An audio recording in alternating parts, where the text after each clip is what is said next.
Hello, traders. FX Pip Collector here. Today is Wednesday, August 20th, and this is my PM recap for the Euro US dollar, and we are on the 4-hour time frame.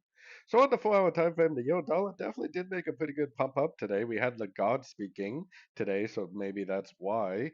Now, I have a hard time believing this is going to just continue the uptrend. The trend is up on the weekly, so we do have to be aware that that is a possibility.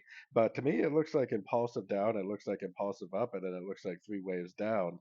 We're probably in like some sort of a wave C right now, in my opinion. This is like an A, and then this is an A, B, C of like wave B, or an A, B, C of like wave two, which luckily we would trade them the same either scenario. So going down to the 1 hour time frame, if it's like a running ABC, it might just go up to these highs or make a little bit of a lower high compared to this high and then continue back down. If it's like a regular expanding wave C, it could go up and take out these previous highs.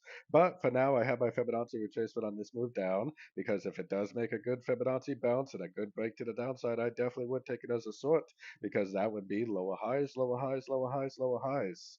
But more than likely, this is an A. More than likely, this is three waves of B, and more likely, we're in either a running or an expanding wave ABC of B or wave two.